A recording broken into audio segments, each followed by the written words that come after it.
Assalamualaikum warahmatullahi wabarakatuh. Apa kabar semuanya? Semoga dalam keadaan sehat walafiat, tetap terus semangat dalam menjalani aktivitas sehari-hari, ya. Tetap stay at home, ya. Terus di rumah saja dan jalani aktivitas sehari-hari di rumah dengan terus menjaga kesehatan, menjaga jarak ketika keluar rumah, terus mencuci tangan ketika telah berada di luar ataupun telah melakukan aktivitas-aktivitas lainnya ya. Dan jangan lupa pakai masker. Saya terus mengingatkan pada adik-adik sekalian mengenai anjuran-anjuran yang disarankan oleh pemerintah karena kita harus terus memerangi yang namanya COVID-19 ini. Oke, adik-adik sekalian yang ada di rumah ataupun saudara-saudari dimanapun Anda berada, ya, hari ini kita akan membahas mengenai resiko bisnis ataupun manajemen resiko. Ya, di mana resiko ini adalah merupakan kemungkinan-kemungkinan yang akan terjadi ya di kemudian hari yang tidak kita ketahui, ya, yang walaupun kita ketahui tapi kita meminimalisirkan ya kemungkinan terjadinya hal-hal yang tidak kita inginkan tersebut. Nah, di sini menurut Ricky W. Griffin dan Ronald G. Ebert adalah ya kemungkinan dari sebuah masalah keuangan yang mempengaruhi kinerja operasi perusahaan atau posisi keuangan seperti resiko ekonomi, ketidakpastian politik dan masalah industri. Ya, jadi ada kemungkinan-kemungkinan yang terjadi ya di luar ekspektasi kita ya. Apakah itu resiko ekonomi ya, ketidakpastian politik ya, terus masalah-masalah industri ya dalam industri kita tersebut. Nah, kedua yang menurut Ricky W. Griffin, variasi dalam keuntungan penjualan atau variabel lainnya. Jadi ada keuntungan kadang dia meningkat tajam, tiba-tiba dia merosot ya penjualannya. Jadi kita ada antisipasi dalamnya dalam penjualan ataupun variabel-variabel lainnya.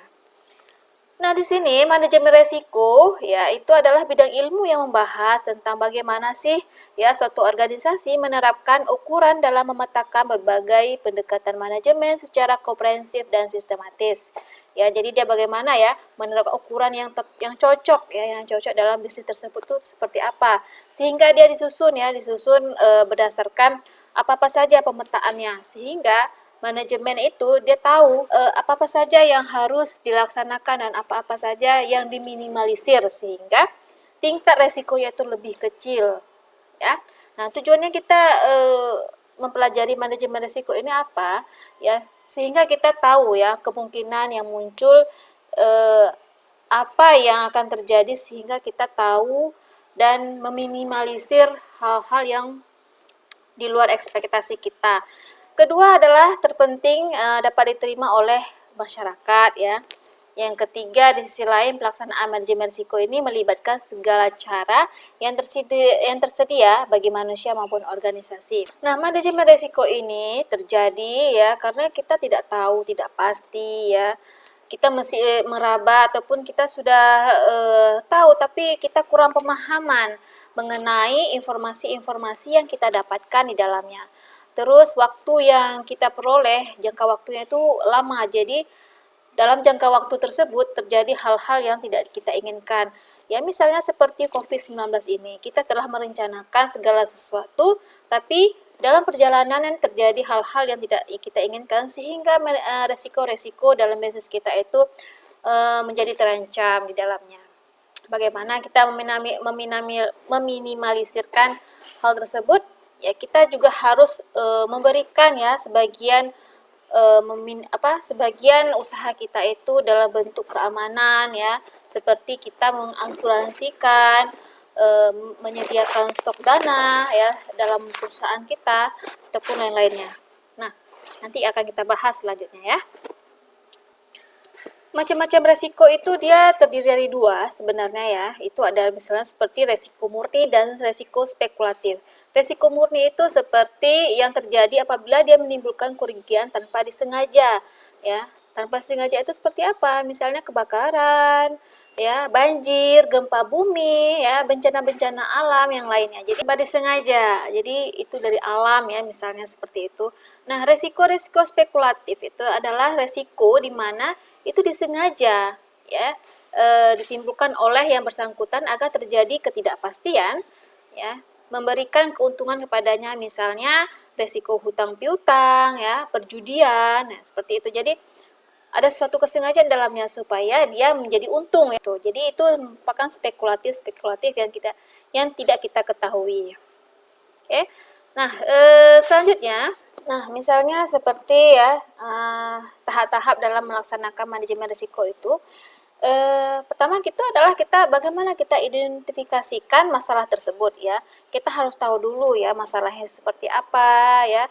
Di sini untuk menjelaskan, untuk mendefinisikan masalah harus secara jelas karena seringkali terjadi kesalahan dalam hal ini ya, seperti masalah tidak terlihat atau tidak terdefinisikan secara jelas. Maka manajer perlu membedakan masalah dengan gejala yang tampak.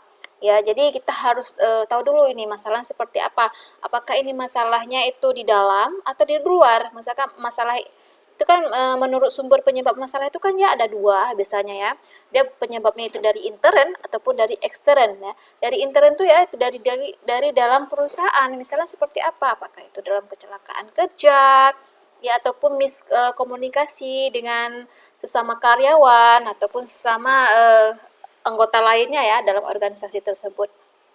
Nah, dan kalau resiko ekstern itu seperti apa? Resiko yang terjadi di luar perusahaan. Jadi kita seorang manajer itu ataupun seorang pengusaha itu dia harus tahu dulu ini masalahnya itu seperti apa. Apakah itu masalah intern ataupun ekstern? Kalau masalah intern dia harus menyelesaikan masalah hal-hal yang di dalam perusahaan tersebut. Nah, tapi kalau masalah ekstern yang di luar perusahaan, apakah itu persaingan, apakah itu politik, apakah itu ekonomi, jadi dia sudah tahu bagaimana cara penyelesaian masalahnya.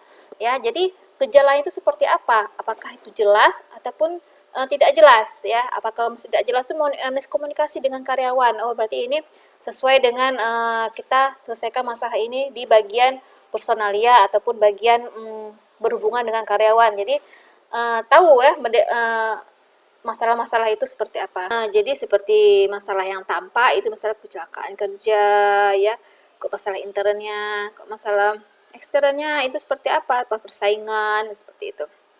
Nah, selanjutnya itu adalah kita mengidentifikasikan kriteria keputusan, di mana di sini dia mengembangkan alternatif pemecahan masalah secara kreatif walaupun ada batasan constraint, sehingga pengambil keputusan dapat menentukan apa sih yang relevan, yang cocok ya dalam membuat keputusan tersebut.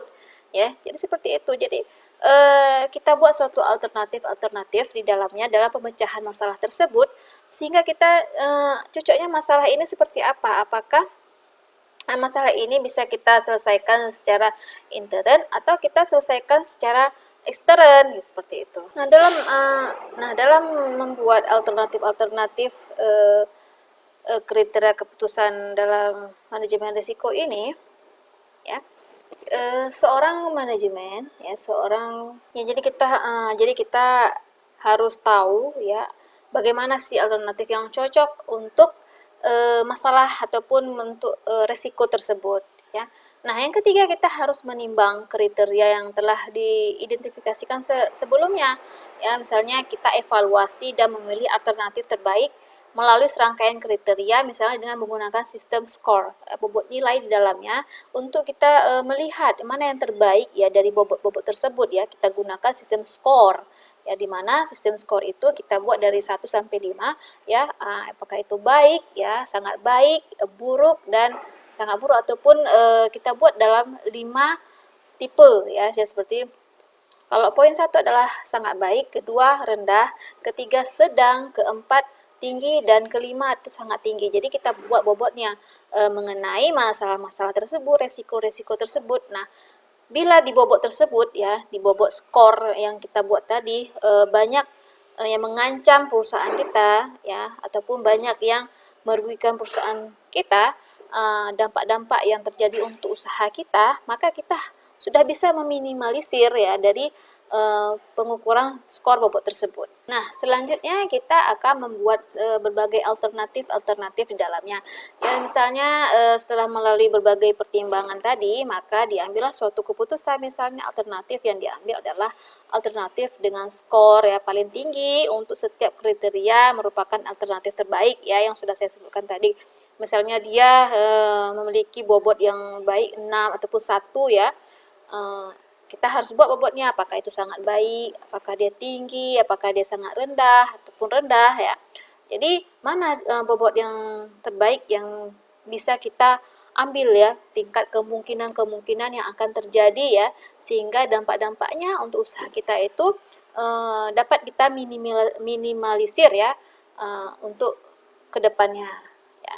Yang kelima itu bagaimana kita mengimplementasikan ya tentang keputusan kita ya tentang risiko-risiko yang akan terjadi ya kita implementasikan bobot-bobot yang sangat baik untuk usaha kita.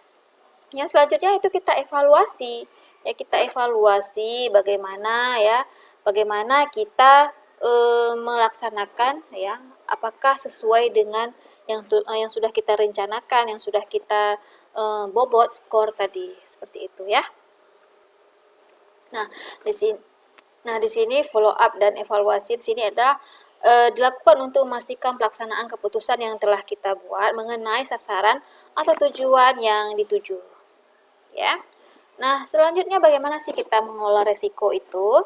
Ya, pertama kita harus memperkecil tingkat resiko yang ada yaitu tidak mengambil keputusan di luar pemahaman. Bagi kita yang tidak paham mengenai tentang suatu bisnis yang kita jalani ataupun suatu hal yang mesti di luar kemampuan dugaan kita, jangan kita ambil suatu keputusan yang bila itu tidak mungkin harus kita lakukan ya. Bila perusahaan tidak mampu, tidak paham mengenai spekulatif yang terjadi di pasar, ya, jangan mengambil suatu keputusan karena itu akan merugikan perusahaan tersebut.